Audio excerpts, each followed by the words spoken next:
ये कहानी है पाकिस्तान की हार की।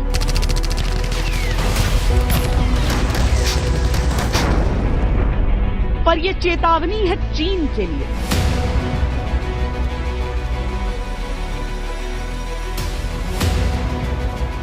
लद्दाख के करगिल में जो शिकस्त पाकिस्तान को मिली थी, लद्दाख के एलएसी में उसकी याद ही चीन के दिल में दहशत डाल दी।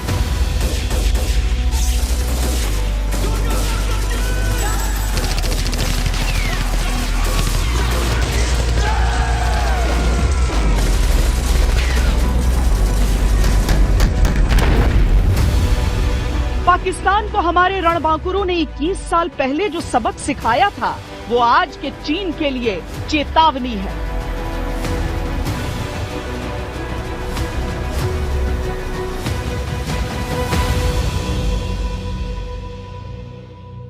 नमस्कार, मैं हूं श्वेता सिंह और आप देख रहे हैं आज तक।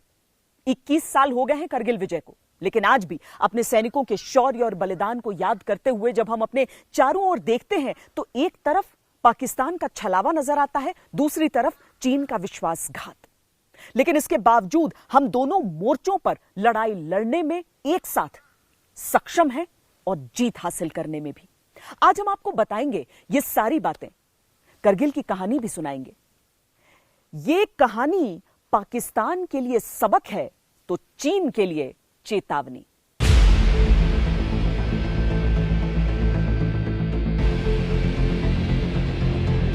दुश्मन कोई भी हो, उसके दुस्साहस पर हम विजय पाते हैं।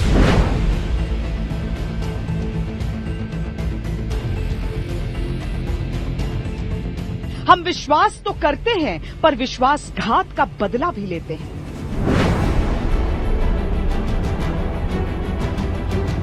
हमारा शौर्य हर बुज़दिल साजिश को उखाड़ फेंकता है।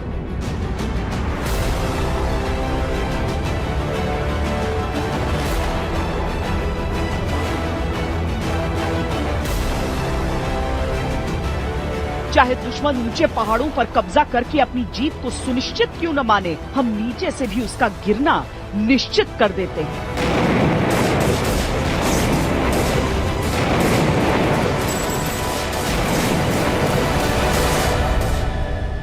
पाकिस्तान के सामने सर ऐसा था कि वो हाइट पे बैठे थे और हम नीचे से ऊपर को जा रहे हैं सर। तो गैप जो एक तो रास्ते नहीं थे, रास्ते बनाना पड़े।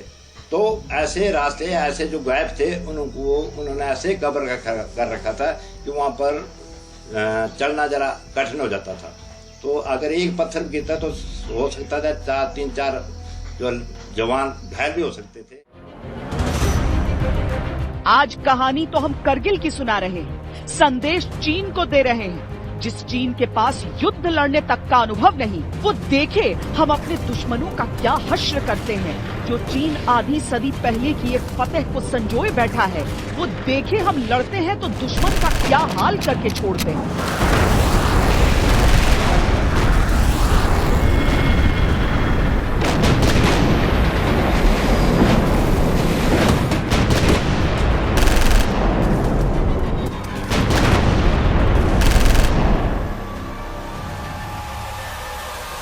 एक मौका मिला है हमें अपने साथियों का बदला लेने के लिए, और उन्होंने नारा भी दिया था कि विजय या वीर गति, कि एक सैनिक के लिए इससे बड़ी और कुछ नहीं हो सकता। मैंने अपना एक ग्रेनेड निकाला और उसके ऊपर ऐसे थ्रो कर दिया, तो कोट के अंदर हुड लगा हुआ था, हुड में गिर गया। जब तक उसने ऐसे देखा पीछे मुड़ के, पीछे तो कोई था नहीं, तो उसने ऐसे निकालने की कोशिश करी, पता नहीं क्या है, इतने ग्रेनेड फट गया। ग्रेनेड का फटना हुआ और एकदम में खलबली मची, साला इनमें से कोई जिंदा है। बोला जिंदा नहीं, नीचे से फौज आ गई। तो वो एक मौका था कि जिससे मैं कुछ कर सकता था। मैंने दोनों हाथ बढ़ाए उसकी राइफल को उठाने के लिए, लेकिन मेरा एक हाथ तो हिला ही नहीं। एक हाथ से मैंने राइफल उठाई और वहाँ से ऐसे ब्रश फायरिंग किया, उसमें 3-4 जवान उनके खत्म हुए। फिर इसी हाथ से पलटा खाकर दूसरे पत्थर, तीसरे पत्थर, उनको लगा के नीचे से फौज आ गई। फिर वो वहाँ से भाग खड़े हुए।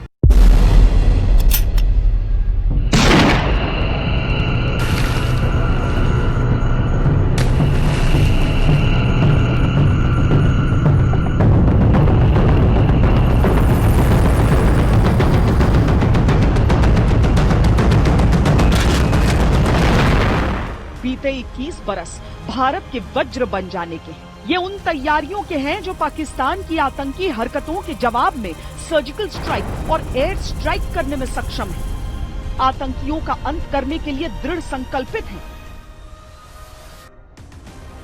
भारत के उस सर्वशक्तिमान रूप के हैं जिनके आगे चीन भी आज सहम कर रहता है। हम आज भी सक्षम हैं, हम तब भी सक्षम थे।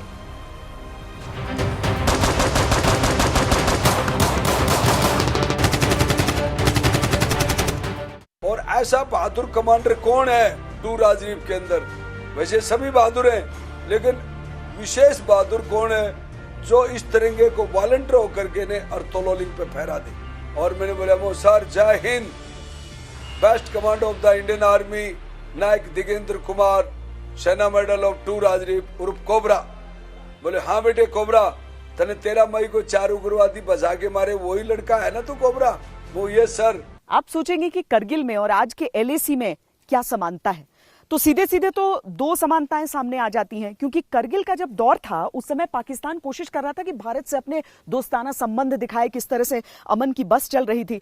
आज चीन झूला झूलता है और उसके बाद गलवान के इलाके में जिस तरह का विश्वासघात किया उसने, वो करता है। दूसरी चीज जो हमें देखने को मिल रही है वो ये कि करगिल के दौर में एक तो उस समय का फायदा उठाकर जब दोनों तरफ से तैनाती नहीं रहती थी, पाकिस्तान के सैनिक आकर ऊंची ऊंची चोटियों पर बैठ गए ताकि ऊपर से वो नियंत्रण रख सकें, नजर रख सकें और भारी पड़ सकें भारत पर। गलवान में चीन की कोशिश यही रही है। उसने कोशिश की कि वो ऊंचाइयों पर काबिज हो जाए और वहां से नियंत्रण कर ले, लाइन ऑफ एक्चुअल कंट्रोल को अपनी परिभाषा के अनुसार बदल ले। लेकिन पाकिस्तान को तब और चीन को अब मुंह की खानी पड़ी।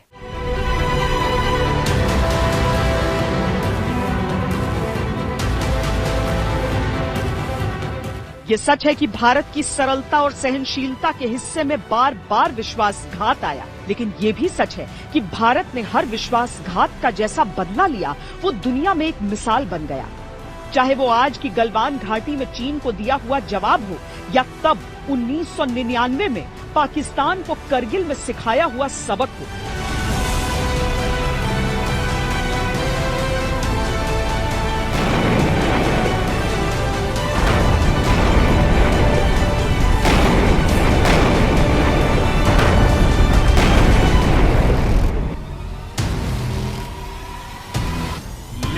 लद्दाख से लेकर करगिल और सियाचिन तक,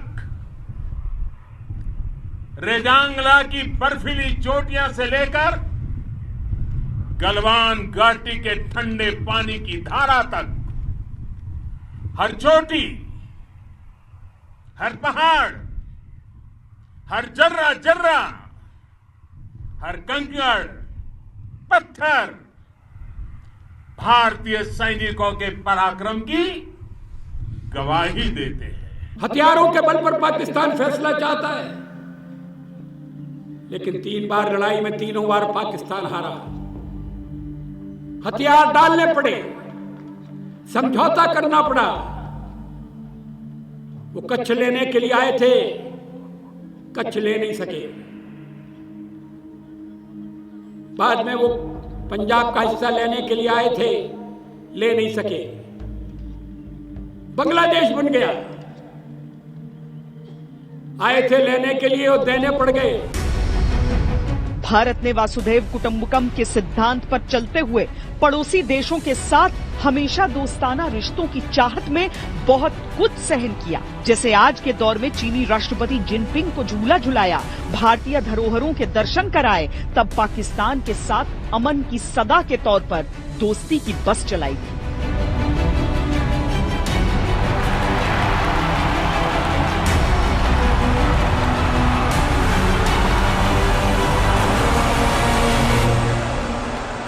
मेरे भाई मुशर्रफ ने कारगिल पे हमला किया और उस फौजी हमले का मुझे इल्म नहीं था। मैंने उसका नोटिस लिया और नोटिस मैंने तब लिया जब वाजपेयी साहब का मुझे टेलीफोन आया, मुझे कहने के नवाज शरीफ साहब ये आपने क्या कर दिया हमारे साथ। मैं तो थोड़े दिन पहले आपके पाकिस्तान से होके आया हूं, इतना अच्छा जज्बा लेके मैं हिंदुस्तान वापस आया हूं और आपने हमारे ऊपर हमला कर दिया है। तो मैंने कहा क्या हुआ वाजपेयी साहब? कहने आपको मालूम नहीं क्या हुआ है? आपकी फौज ने हमारी फौज पे हमला कर दिया। मैंने मुशर्रफ साहब से बात की और फिर हकायक जो वाजपेयी साहब कह रहे थे उसके बिल्कुल ऐन मुताबिक निकले। और फिर मैंने कहा कि आपने ये सब कुछ क्या किया?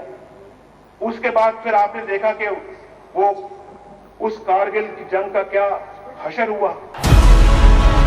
जैसे आज भारत से दोस्ती की आड़ लेकर चीन ने गलवान घाटी का षड्यंत्र रचा, तब ठीक इसी तरह भारत पाक दोस्ताना माहौल में पाकिस्तानी जनरल परवेज मुशर्रफ करगिल में साजिशों का जाल बुन रहा था।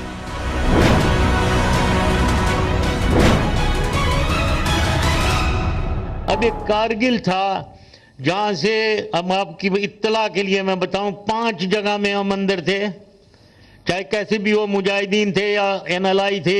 ये हमें फख्र होना चाहिए इस बात के ऊपर कि हमने पहली दफा एक अपने आप को एक फख्र दिलाया फौज को। आज गलवान है, तब करगिल था।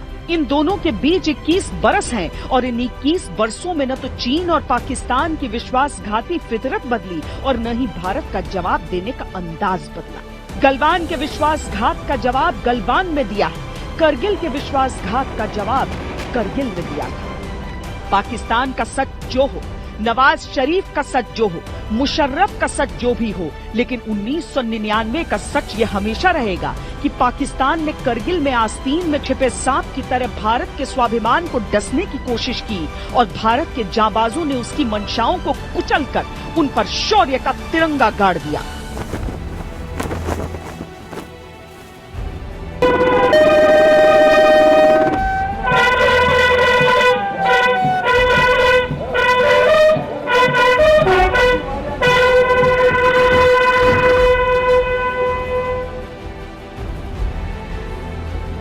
इसे संयोग कहा जाए या समय का कोई संकेत कि विजय दिवस की 21वीं वर्षगांठ तब है जब हजारों फीट ऊंचाई पर LAC पर भारत ने चीन के खिलाफ शौर्य का मोर्चा खोला हुआ है।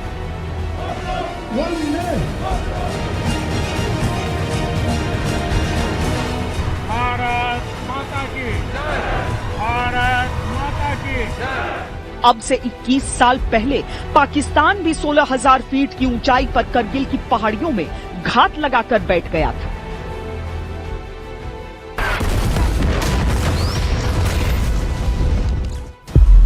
समय बदला है, लेकिन विश्वासघाती पड़ोसी चीन और पाकिस्तान की फितरत नहीं बदली। यहाँ तक कि साजिश करने के दोनों के तरीके भी एक ही जैसे हैं। करगिल में लगभग 16,000 फीट पर पाकिस्तान ने धोखेबाजी से कब्जा करने की कोशिश की थी, तो गलवान में चीन ने लगभग 17,000 फीट ऊंचाई पर वैसा ही षड्यंत्र रचा। युद्ध की सच्चाई ये है कि जो ऊंचाई पर काबिज हो जाता है, उसका पलड़ा भारी रहने की गुंजाइश ज्यादा रहती है। ऊंचाई से नीचे की हर हरकत पर नजर रखना आसान होता है। ऊंचाई से नीचे की ओर निशाना सटीक लगाया जा सकता है। गोली और गोलों की जगह पत्थर और चट्टान गिराने से भी दुश्मन को रोका जा सकता है। ऊपर दुश्मन की संख्या और तैयारी क्या है, इसका अंदाजा नीचे से नहीं लगाया जा सकता। करगिल युद्ध की शुरुआत में ये क्लियर नहीं था कि जो पहाड़ों पर बैठे हुए हैं वो पाकिस्तानी सैनिक हैं या फिर आतंकवादी हैं। भारत की तरफ से वहां की टोह लेने के लिए अलग अलग टीमों को भेजा जाता था, लेकिन फिर भी बहुत दिनों तक कोई स्पष्टता नहीं थी, क्योंकि ऊंचाई की जगह पर क्या है ये नीचे से बता पाना संभव नहीं है। जैसे ही सैनिक ऊपर जाने की कोशिश करते थे, ऊपर से या तो गोलियां बरसानी शुरू कर देते थे पाकिस्तानी, या फिर चट्टान लुढ़काना शुरू कर देते थे। बहुत भारी कैजुअल्टी का सामना करना पड़ रहा था भारत को। दराज सेक्टर में तोलोलिंग पहाड़ी नेशनल हाईवे 1 अल्फा से बिल्कुल सटी हुई पहाड़ी थी, जिसने हमारा जो नेशनल हाईवे 1 अल्फा पूरा ब्लॉक किया हुआ था। कोई भी लॉजिस्टिक सपोर्ट आगे की तरफ जा ही नहीं पा रहा था। तो एक बहुत महत्वपूर्ण टास्क था। और क्योंकि जो भी हम काम करते हैं, काम के लिए सबसे पहले इंफॉर्मेशन इकट्ठा किया जाता है, उसके बाद प्लानिंग बनती है और प्लानिंग के ऊपर उस काम की सफलता निर्भर करती है। तो अभी जो इन्फॉर्मेशन थी, यहाँ पे 4 या 5 टेररिस्ट हैं, यही बताया जा रहा था। उसी के आधार के ऊपर कर्नल कुशाल चंद ठाकुर ने अपनी पूरी प्लानिंग बनाई। प्लानिंग के तहत जब तोलोलिंग पहाड़ी के ऊपर हमारी बटालियन एक एक्सिस, एक रास्ते से चढ़ी, और क्योंकि एडवांटेज दुश्मन के पास पूरा था, ऊपर से बैठा हुआ दूर तक हमारी आसानी से हरकत देख सकता था, दूर से दूर बर्बाद कर सकता था हमको, लेकिन छुपते छुपाते हम ऊपर की तरफ गए। तो वहाँ से जब बहुत नज़दीक उनके पास पहुँचे तब उन्होंने फायर खोला। पाकिस्तान की सोच ये थी कि भारत इतनी ऊंचाई पर से पाकिस्तानी कब्जे को खाली करवा नहीं पाएगा और तब दबाव या युद्ध की स्थिति में वो कश्मीर पर सौदेबाजी कर लेगा। लेकिन भारतीय जांबाजों और भारत की युद्ध नीति ने पाकिस्तान के सारे मंसूबे मिट्टी में मिला दिए, हर पोस्ट पर तिरंगा लहराया। करगिल जैसे ही मंसूबे के साथ चीन ने भी ऊंचाई की जगहों पर और आपके साथियों ने वीरता दिखाई है। उसने पूरी दुनिया में यह संदेश दिया है कि भारत की ताकत क्या है। देश के वीर सपूतों ने गलवान घाटी में जो अदम्य साहस दिखाया, वो पराक्रम की पराकाष्ठा है। देश को आप पर गर्व है, आप पर नाज है। हमारा चरित्र रहा है कि हमने दुनिया के किसी भी देश के स्वाभिमान पर चोट पहुंचाने की कभी कोशिश नहीं की। लेकिन यह भी मैं कह देना चाहता हूं दो टूक शब्दों में, यदि कोई दुनिया की ताकत हमारे स्वाभिमान पर चोट पहुंचाने की कोशिश करेगी तो उसे किसी भी सूरत में हम बर्दाश्त नहीं करेंगे। उसका हम मुंहतोड़ जवाब देने के लिए भी तैयार हैं।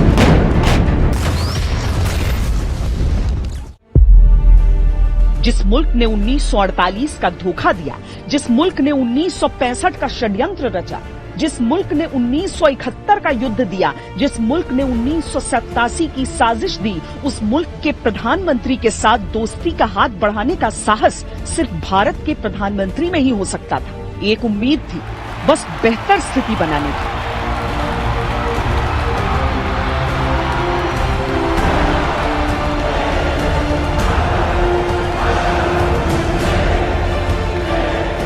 पिछले 10 सालों में हिंदुस्तान के किसी वजीर आजम का यह पहला दौरा है।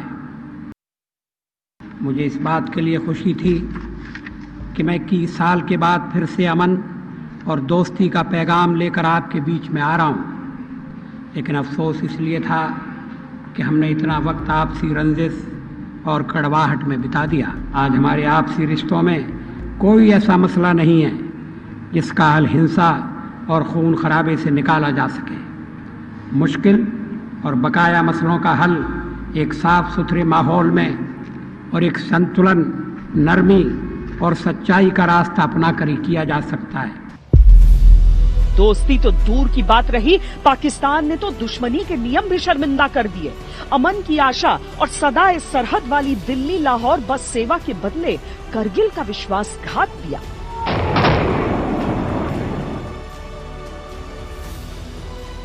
करगिल से तो भारत ने उसे बेआबरू करके खदेड़ दिया, लेकिन इसके बाद भी गिरने की जितनी सीमाएं हो सकती थी, पाकिस्तान उनसे भी नीचे गिरा। भारतीय सैनिकों के साथ उसने जो व्यवहार किया, वो किसी सभ्य जाति का काम नहीं हो सकता।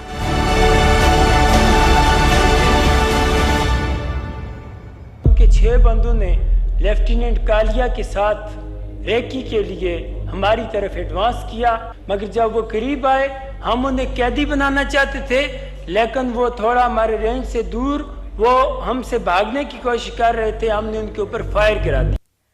पाकिस्तान ने छुपकर वार किया था और भारत ने खुलकर उसका मुकाबला किया। यानी जब तक दोस्ती की तो दिल लगाकर की, लेकिन दुश्मनी निभाने की बारी आई तो दिमाग लगाया। 16-17 हजार फीट की ऊंचाइयों पर दुश्मन बैठा हुआ हो, वहां से उसे खदेड़ भगाया भारतीय जवानों ने, क्योंकि यह मिट्टी ही है शूरवीरों की, परम वीरों की।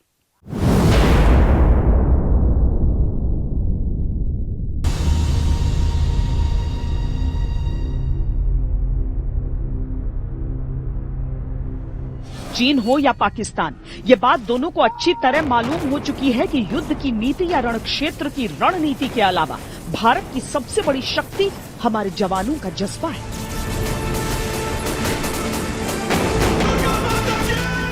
हथियारों के बल पर उस जज्बे को हरा पाना मुश्किल ही नहीं, नामुमकिन है।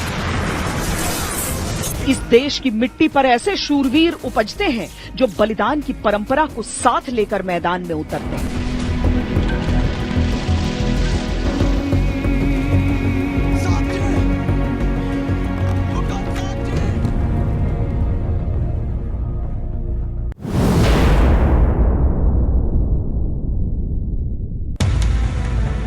बुखार से तपता जिस्म कैप्टन विक्रम बत्रा के संकल्प के आड़े नहीं आया, क्योंकि मातृभूमि पर दुश्मन की मौजूदगी का आवेश ज्यादा तेज था।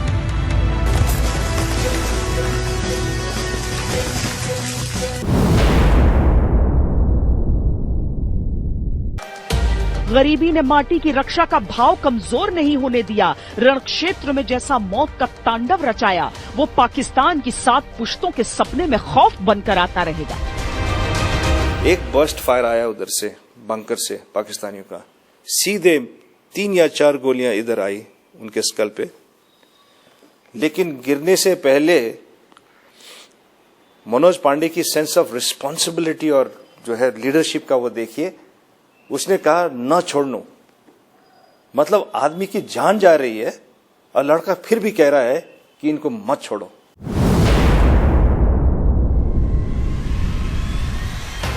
गोलियों से छलनी जिस्म ने मौत को कई बार दूर धकेल दिया ताकि पाकिस्तानी मंसूबों की खबर भारतीय सैनिकों तक पहुंच जाए। मालूम था इस समय मौत का मतलब भारतीय खेमे में तबाही हो सकता है। शायद उसका पैर मेरे पैर से टकराया हो, मुझे एकदम से चेतना आई। ऐसा आभास हुआ कि शायद मैं जिंदा हूँ। और फिर एक अंतरात्मा से आवाज़ आई, योगेंद्र अभी तक नहीं मरा तो मरेगा भी नहीं। मेरे पास एक हैंड ग्रेनेड था, मैंने अपने ग्रेनेड निकाला, उसकी पिन निकाल करके जो वेपन उठा करके पाकिस्तान का जवान जा रहा था उसके ऊपर ऐसे फेंक दिया। तो कोट के अंदर हुड लगे हुए थे, हुड के अंदर वो ग्रेनेड जा गिरा और मैं जैसे था फिर वैसे लेट गया। हाथों में बंदूक लेकर दुश्मन को सामने खड़े होकर ललकारते हुए संजय कुमार का वो रूप करगिल में हमेशा वीरता का प्रतीक रहेगा। दुश्मन की कितनी गोलियां लग चुकी हैं ये ध्यान नहीं, लेकिन कितने दुश्मन और बचे हैं बस यही ध्यान रहा। हम लोग तो 4 जवान थे वहाँ बचे हुए, लेकिन क्या था कि पीछे वाला पोस्ट भी तो हमने कैप्चर कर लिया था। लजेरिया का जो पोस्ट था वहाँ से उन्होंने काउंटर अटैक कर दिया। तब तक हमारी डेल्टा कंपनी थी, अल्फा कंपनी थी, अपनी कंपनी थी, मेरी चार्ली कंपनी थी। तो काफ़ी जवान वहाँ पे पहुँच गए और वहाँ से हम सभी ने वो दोबारा फायर खोल दिया और उनका जो काउंटर अटैक था वो पीछे ही रोक दिया। उनको दोबारा वापस वहीं से वापस होना पड़ा। हिंदुस्तान की मिट्टी में जन्म लेने वाले ऐसे सपूतों की कमी नहीं है।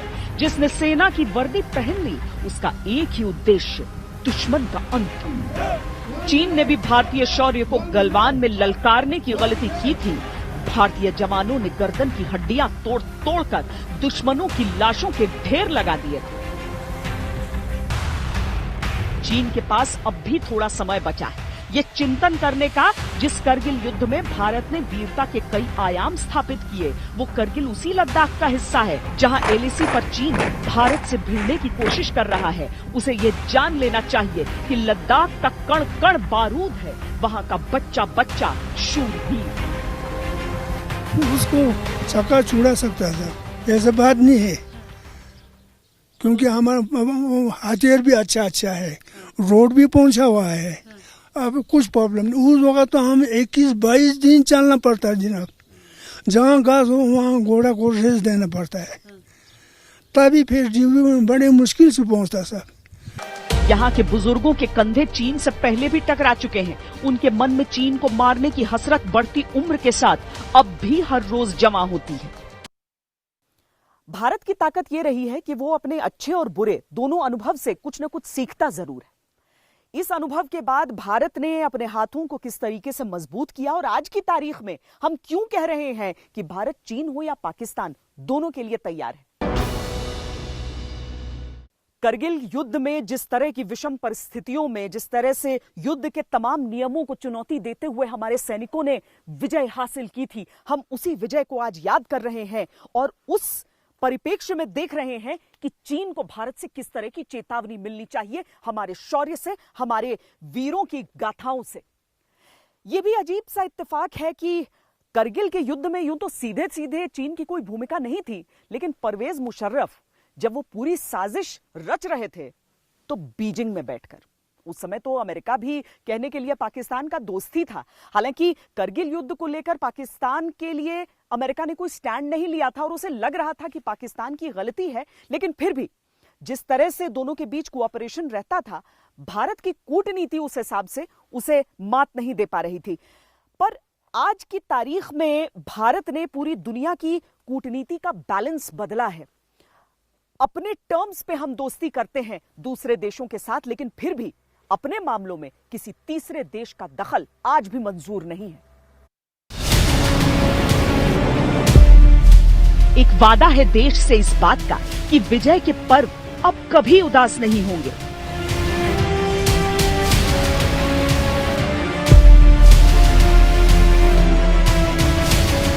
आपका ये हौसला, आपका शौर्य और मां भारती के मान सम्मान की रक्षा के लिए आपका समर्पण अतुलनीय है। आपकी जीवटता भी दुनिया में किसी से भी कम नहीं है। एक वादा है खुद से कि दुश्मन के किसी विश्वासघात को अब कामयाब नहीं होने देंगे।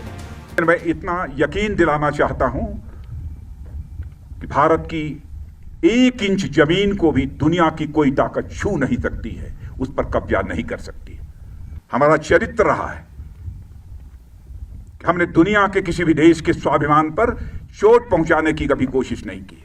लेकिन यह भी मैं कह देना चाहता हूं 2 टूक शब्दों में, यदि कोई दुनिया की ताकत हमारे स्वाभिमान पर चोट पहुंचाने की कोशिश करेगी तो उसे किसी भी सूरत में हम बर्दाश्त नहीं करेंगे। उसका हम मुंहतोड़ जवाब देने के लिए भी तैयार रहेंगे। एक भरोसा है देश के लिए इस बात का कि मेरे देश तो जश्न मना, सरहद पर हम डटे। सभी जगह हमारे जवान और अफसर्स, उनका मनोबल बहुत ऊंचा है और पूरा अपना टास्क पूरा करने के लिए वो हर तरीके से तैयार हैं। विजय पर्व की ये तस्वीर विश्वास दिलाती है देश को कि जब तक मां भारती के लाल बलिदान की परंपरा को निभाएंगे, तिरंगा ऐसे ही फहराता रहेगा।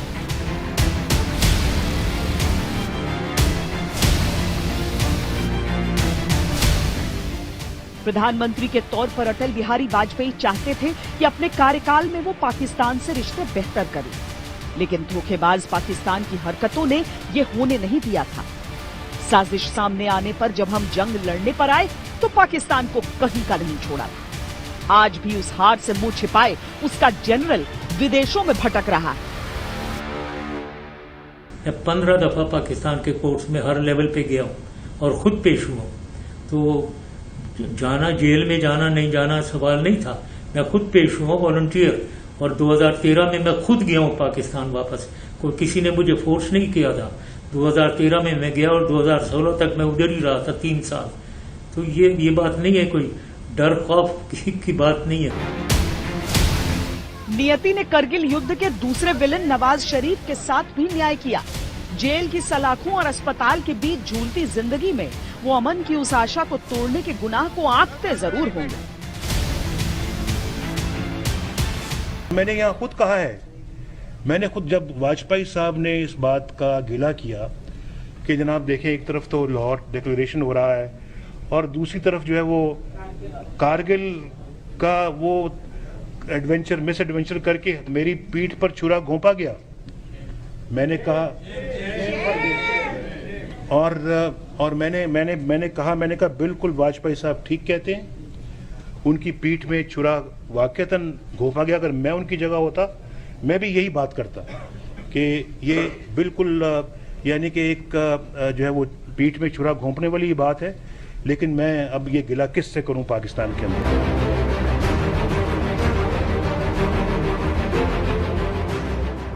भारत ने करगिल की जंग 2 महीनों के कठिन संघर्ष में जीती।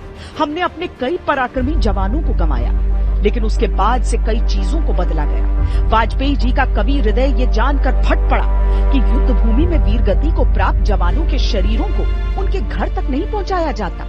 उनके अपनों को अंतिम दर्शन भी नसीब नहीं होते। उन्होंने नीतियां बदल दी। जो सैनिक सीमा रेखा पर ध्रुव तारा बन जाता है, जो सैनिक सीमा रेखा पर ध्रुव तारा बन जाता है, उसकी कुर्बानी से पूरा सूरज भी शर्माता है, उसकी कुर्बानी के आगे सूरज भी शर्माता है।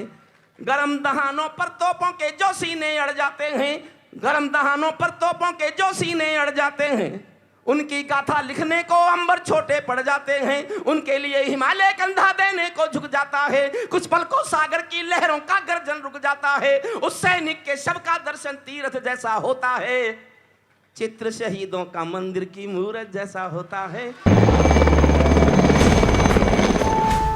करगिल की याद हमारे दिलों से कभी नहीं मिटेगी और मिटनी भी नहीं चाहिए। शौर्य की वो परंपरा हमारे अंदर जिंदा रहनी चाहिए। करगिल का युद्ध हमें ये भी याद दिलाता है कि पाकिस्तान से लगती सरहद पर हम एक पल को भी सुस्त नहीं पड़ सकते, चाहे इस समय चीन से लगती सीमाएं ज्यादा ज्वलंत क्यों न नजर आ रही हैं।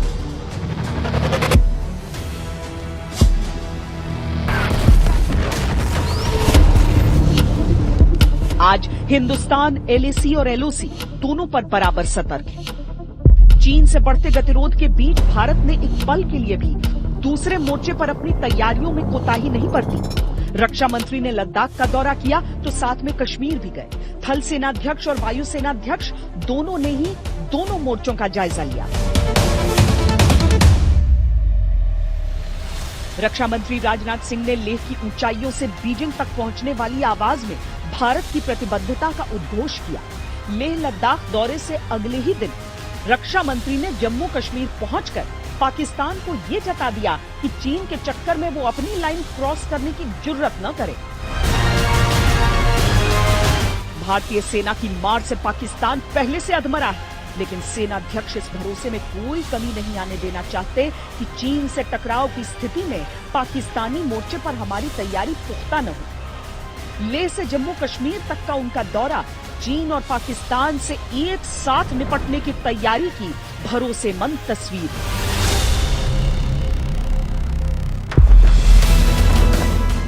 भारत को अच्छी तरह पता है कि चीन या पाकिस्तान या दोनों से एक साथ युद्ध की स्थिति में भारतीय वायुसेना की भूमिका बहुत अहम रहेगी। चीन की तरफ से संकट सामने है।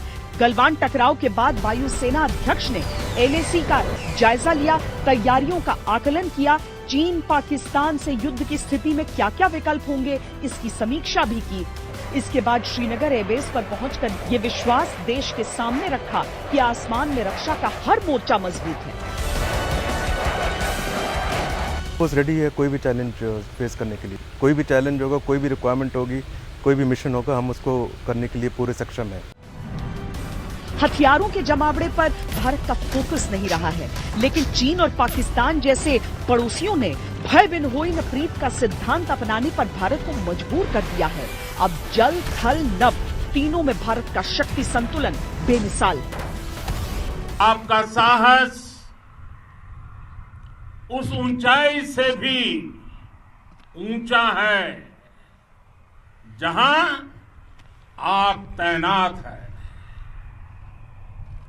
आपका निश्चय उस घाटी से भी सख्त है जिसको रोज आप अपने कदमों से नापते हैं। आपकी भुजाएं उन चट्टानों जैसी मजबूत है जो आपके इर्द गिर्द खड़ी है। आपकी इच्छा शक्ति आसपास के पर्वतों जितनी अटल है। करगिल युद्ध के दौरान भी पाकिस्तान के पास बहुत एडवांस हथियार हुआ करते थे। दरअसल भारतीय सेना को एक बहुत लंबा दौर देखना पड़ा है जब आधुनिक हथियारों के लिए या हथियारों के आधुनिकीकरण के लिए उन्हें बहुत संघर्ष करना पड़ता, बहुत इंतजार करना पड़ता। अब ये कहा जा रहा है कि नीतियां बदल रही हैं, कुछ हद तक वो जमीन पर नजर भी आ रही हैं। भारतीय सेना के हाथों को हथियारों से मजबूत किया जा रहा है। दूसरा ये कि हथियार से लेकर सड़क तक, सड़क से लेकर कूटनीति तक जितनी कमियां थी सबको दुरुस्त किया जा रहा है।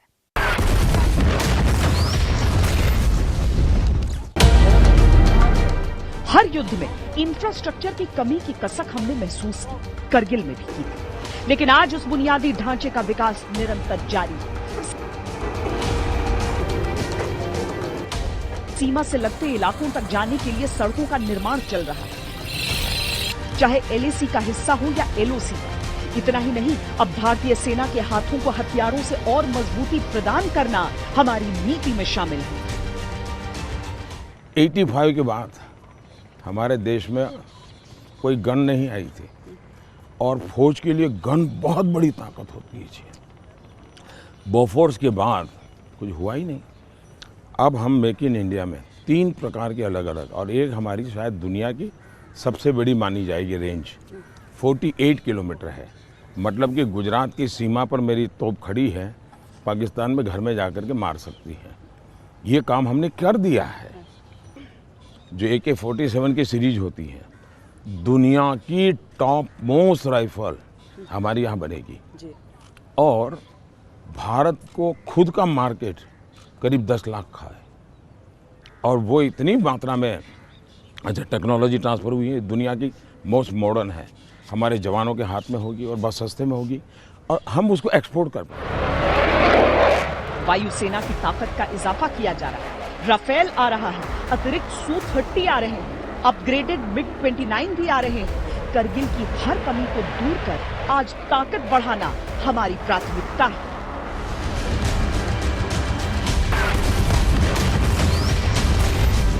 एक समय था जब पाकिस्तान हर देश के पास भाग भाग कर अपना रोना रोता था, कश्मीर में अत्याचार की झूठी तस्वीर दिखाता था। कई देश तो उसके समर्थन में आगे भी आ जाते थे, पर भारत ने अपनी कूटनीति से पाकिस्तान को कहीं का नहीं छोड़ा। उसका आतंकी चरित्र भारत ने दुनिया के सामने एक्सपोज कर दिया है। युद्ध में उसे शिकस्त तो हमने हर बार दी है, अब तो युद्ध छेड़ने लायक ही नहीं छोड़ा। कि जिनके अपने घर शीशे के हों, उन्हें दूसरों पर पत्थर नहीं फेंकने चाहिए। जरा एक बार बगल में झांक कर देख लें क्या हो रहा है बलूचिस्तान में, और वो खुद क्या कर रहे हैं वहां। मैं कह सकती हूं यहां के आज जो बलूचिस्तान में हो रहा है वो यातनाओं की पराकाष्ठा है। और दूसरी बात उन्होंने कही कि भारत जो शर्तें बातचीत के लिए लगा रहा है वो हमें मंजूर नहीं है। ये समझ नहीं रही कौन सी शर्त, किस शर्त की बात की जा रही है। हमारे शपथ ग्रहण समारोह से पहले जब हमने पाकिस्तान के प्रधानमंत्री को समारोह में आने का न्योता दिया था, आमंत्रण दिया था, तो क्या कोई शर्त रखी थी? हम शर्तें लगा रहे हैं या आप दूसरी नीयत दिखा रहे हैं? कश्मीर की रट लगाते पाकिस्तान को सबसे बड़ी पटखनी दी धारा 370 हटाकर इंच इंच भारत की भूमि पर कब्जा करने का सपना देखने वाले पाकिस्तान को अब अपने अवैध कब्जे वाले कश्मीर से खदेड़े जाने का डर सता रहा है। जब जम्मू एंड कश्मीर बोलता हूं, माननीय सदस्य, इसलिए एग्रेसिव हूं कि जम्मू एंड कश्मीर के पीएको को आप भारत का हिस्सा नहीं मानते हो क्या? एग्रेसिव ना हो, जान दे देंगे इसके लिए। क्या बात कर रहे हो आप? एग्रेसिव होने की क्या बात कर रहे हो? जान दे देंगे इसके लिए। भारत आज अमेरिका, ईरान, इजराइल, रूस, फ्रांस, ऑस्ट्रेलिया, ब्रिटेन, जर्मनी सबसे बराबरी के रिश्ते रखता है, तो पाकिस्तान और चीन को दुनिया के किसी भी मंच पर उनकी करनी के लिए शर्मिंदा करने से भी पीछे नहीं हटता। ये वो लोग हैं जो अशांति चाहते हैं, आतंक के समर्थक हैं, आतंक को पालते पोसते हैं। उनकी पहचान सिर्फ आप नहीं, पूरी दुनिया अच्छी तरह जानती है। अमेरिका में 9/11 हो या मुंबई में 26/11 हो, उसके साजिशकर्ता कहां पाए जाते हैं? भारत की बदली कूटनीति का सबसे बड़ा प्रहार तो इस समय चीन पर हुआ है। युद्ध के हर रास्ते पर अमेरिका और फ्रांस भारत के साथ खड़े चीन को चेतावनी दे रहे हैं। ऑस्ट्रेलिया, ब्रिटेन जैसे देश चीन के खिलाफ मोर्चा खोलकर खड़े हैं। I just talked about the threat from the Chinese Communist Party. So now threats to India, threats to Vietnam, threats to Malaysia, Indonesia, South China Sea challenges, the Philippines. We're going to make sure we're postured appropriately to counter the PLA. We think that's the challenge of our time, and we're going to make sure we have resources in place to do that. विजय दिवस जैसे उत्सव भारत के रक्षा संकल्प को और मजबूत करते हैं। ऐसे अवसर पर बलिदानियों को याद करना दुश्मन से लड़ने का हौसला और बढ़ाता है। करगिल की कहानी तो हम सुना रहे हैं, लेकिन इसके साथ ही बीते कुछ समय में जिस तरह के झटके चीन और पाकिस्तान को मिले हैं, जैसे धारा 370 उनके पांव के नीचे से जमीन खिसक गई है। 21 साल पहले की कहानी सुनाते हुए हम भारत के शौर्य की बात भी कर रहे हैं। पाकिस्तान को यह कहानी सुनाकर उसे उसकी शर्मिंदगी का एहसास भी करवा रहे हैं और चीन को चेतावनी भी दे रहे हैं कि अगर भारत को छेड़ोगे तो अंजाम वैसा ही होगा जैसा पाकिस्तान का हुआ है। लेकिन यह भी बड़ा दिलचस्प है कि चीन हो या पाकिस्तान, इस समय दोनों के उखड़े उखड़े होने की वजह एक ही है।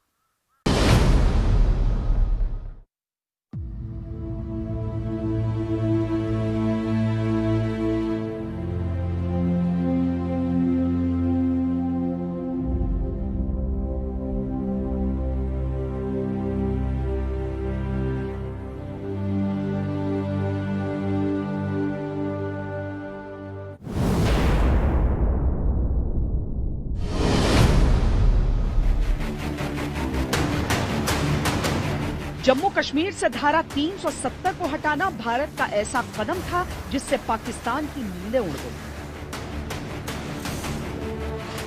क्योंकि अगला नंबर उसे पीओके के जाने का दिख रहा है। हर समय भारत की तरफ से बड़ी कार्रवाई का डर उसे चैन से सोने नहीं देता।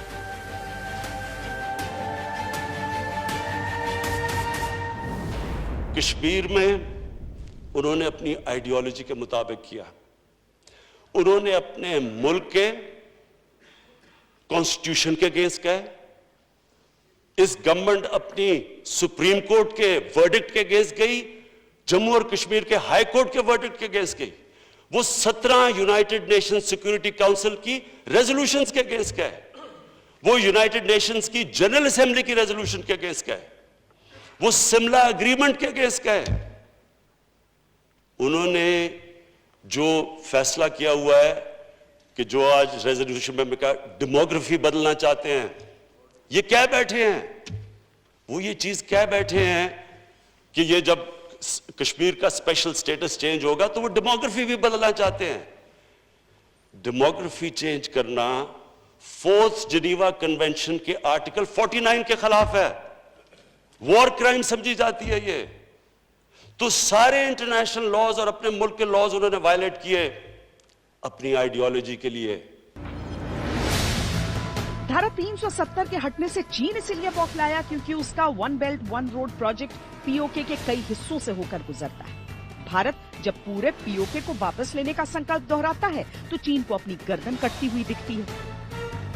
मैं जब जम्मू एंड कश्मीर बोलता हूं, माननीय सदस्य इसलिए एग्रेसिव हूं कि जम्मू एंड कश्मीर के पीएको को आप भारत का हिस्सा नहीं मानते हो क्या? एग्रेसिव ना हो, जान दे देंगे इसके लिए। क्या बात कर रहे हो आप? एग्रेसिव होने की क्या बात कर रहे हो? जान दे देंगे इसके लिए। भारत की कूटनीति और विदेश नीति ने चीन को चारों तरफ से घेर दिया। ये रोज चीन को उसके विस्तारवादी और मानवता के अपराधी होने का एहसास कराता। पाकिस्तान की भूमिका इस सब में दम साध कर अपने आका को अपमानित होकर देखने से ज्यादा कुछ बची नहीं।